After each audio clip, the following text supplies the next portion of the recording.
Hey everyone, it's Mandy Lea and Kendrick.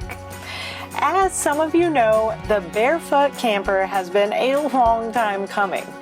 But what some of you might not know is the story of its journey coming from the UK to the US. And it's a pretty good one.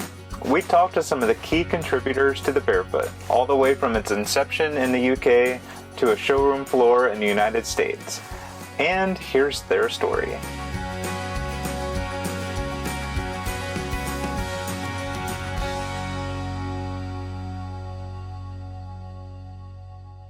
So I developed the Barefoot Caravan because after I had a wet weekend camping with a friend and my kids, I just thought, I'm too old for this. I'm too old for, especially in our climate, too old for, getting wet and trailing across the toilets in the middle of the night.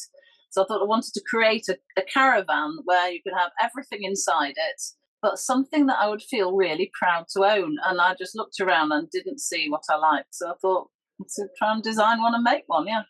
Luckily for me, came across Ben Matthews, who has a business making motorbike sidecars out of fiberglass. And Kathy called us about 10 years ago and said, I'm interested in making a small caravan, which we thought was a really cool idea. So we got our heads together, used some people that we've used in the past, and here we have it, this amazing product. We've also, Ben and I have got another business partner called Mike, who is really, really capable on the technical side with years of experience with working with fiberglass. He helped us develop the Barefoot shape and style, but originally it was made from clay. So we had to create clay sides for the caravan, and then eventually they were then turned into fiberglass molds. I wanted something that was curved. This traditional caravans in the UK are sort of now pretty square, slab-sided, also that looked good from both sides and all angles. And when we'd got the body sorted, then we really wanted to start looking at the inside. And the important things were there, that it had a shower, a toilet, a kitchen, everything. We just used every small bit of space that was in the caravan. So we'd make a really good space of something really small. It just makes people smile, actually. It turned out way better than I was expecting, yeah. The biggest challenge that we were presented with is that we wanted to make this caravan is a one-piece fiberglass mould. That presented a lot of challenges in finding the right people to work with. Nobody makes caravans like this, and it makes us just stand out from the crowd. I think fitting it as well has been such a challenge. There's not a flat piece anywhere in it, so trying to fit things around every curve, and I was determined that we had to have curves all the way through the inside as well to mirror the outside. After we launched in the UK, as soon as things went onto the internet, people became aware of Barefoot. So had lots and lots of interest for a number of years from the US, and not just a few enquiries, hundreds and hundreds a year. So we thought, this is too big to ignore. But then I was on BBC World News, and from that picked up a lot more sort of followers on Facebook, but also on LinkedIn. And through that, a chap who is now very much integral in the programme we've just been through, Bruce Bannister, he and I got in contact on LinkedIn, and he'd seen it, and he'd got this amazing wealth of experience for research and development for RVs. And then he said, you know what, I've got just the company for you. And it was nuCamp. I heard of the opportunity that Barefoot Caravans was seeking a US partner, and it occurred to me that nuCamp will be a perfect fit for bringing the Barefoot to the US market. I first heard about the Barefoot in 2018. That conversation with Bruce ended up as an introduction to Kathy Chamberlain. When I first got to know Kathy, I was just blown away. Female solo camper who just had a passion for finding something new, something that didn't exist, and she created it. I just saw so much vision and passion and love for what she created, and thought it was just a wonderful thing.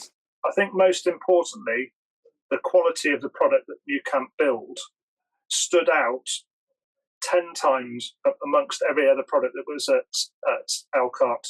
Attitude to work and work ethics and the Amish community, everything. I think we knew immediately that we were with the right people. With the initial shine and, beautiful shock of seeing this unit wearing off, I realized, you know what? We don't quite have the expertise to get this done as quickly as we could. It's a brand new technology. It's fiberglass. We're going to have to find the right partner. But we knew we just needed to reach out and employ people and resources that we did not have within our walls.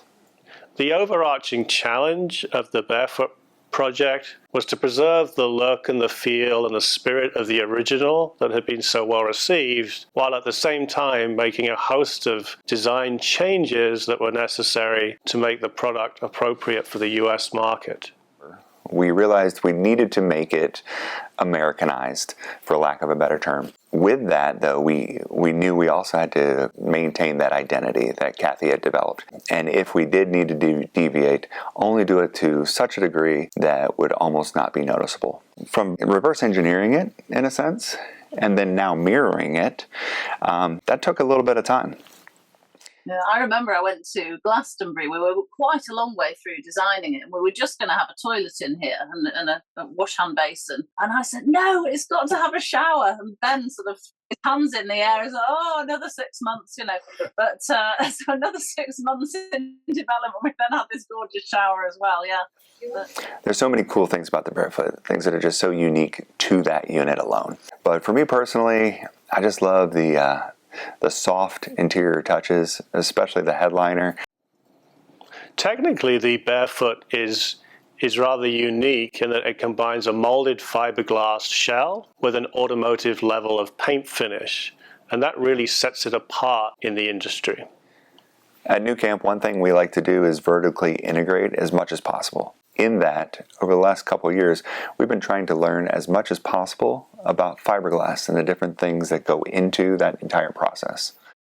So a year ago, Mullet Composites was born out of the need for to bring our own processes in-house, and we wanted to start the vertical integration process. And so we bought a building about 40 minutes from nuCamp, and we started building out Mullet Composites and the fiberglass facility. With having to mirror everything from the UK version to the American version, we had a partner in Michigan that has 35 years of experience, and so they did a wonderful job doing all the mold work and the rework. And as we got into production, then COVID started to really come into play, and they couldn't get any workers and employees up there. And so it really made us look at what's important and what we need to do to roll out the product. And so that moved our timeline up to bring it in-house probably about by a year. Now we're excited. Again, we can have the control, we can do it in-house and have a control process throughout, which is going to be very good for the customer in the end. nuCamp making their own fiberglass facility is an absolutely amazing opportunity for them and the Barefoot brand going forward. Bringing the thing in-house just gives them control over it, and it's really reassuring to us that they're well invested in the product and hoping that it's going to be a real success for the future. People have known that we're launching the Barefoot with nuCamp for about 3 years, so there's been some delays, obviously, due to COVID. COVID certainly represented some challenges for this project. We had a whole host of parts that needed to be sourced. Every one of those required vendor interactions. You know, the Barefoot journey hasn't been a short one. Frankly, people are saying, why does it take so long? And there's a lot of reasons. Let's look back. There was no CAD. And then we said, well, we got to mirror it for the American market. Now we got to find the right partner. And then, boom, pandemic. Oh, unemployment benefits, no one wants to work. And finally, now we've got all these barges floating out in the Pacific and the Atlantic, and we can't heal the supply chain to get things rolling. So that really caused a little bit of a delay for us out of the gate, or a lot of a delay. But hey, we're here now. We're finding it hard to contain our excitement. It's just amazing. And when we see it there and launching it, it's just going to be incredible. It's all our dreams come true. I'm very, very proud, I think, that both of us and of the rest of our team. We've got this amazing team behind us as well. For every detail to always be right, and then to know that's going to happen in America, it's going to be awesome, as you would say. We are excited to be a part of building this incredible product for nuCamp, and we look forward to seeing the pictures of all of you guys out enjoying this awesome camper. You know, it's been a long journey. It's been a number of years, actually. But I think all that time is building up till today. Now we're extremely stoked, excited. We've got a product that we know is right. We've got a product that we know we haven't deviated away from the creator's vision, something that we've adapted to the market. We're just so excited to release it. There's a lot of pent-up energy and demand out there waiting for this, and now's the time. Creating this video really taught us a lot about all of the struggles everyone had to overcome just to create the Barefoot as it is today. Because of the Barefoot team's commitment to excellence, a product has finally hit the US market that really remains both true to the original founder's vision and to the quality that everybody's come to expect from nuCamp. So I think we can all agree that love and passion are just a few of the parts it takes to build a Barefoot. And fiberglass. So here's to being barefoot and worry-free. Love and light.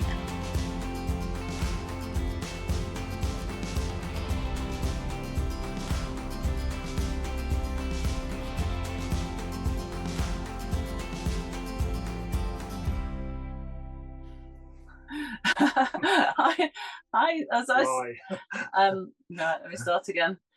Blech. How much splicing can you do? Yeah, I wish I drank wine, because that would be the easy one. It would be the wine round. It's so easy. It's so. Welcome to my life.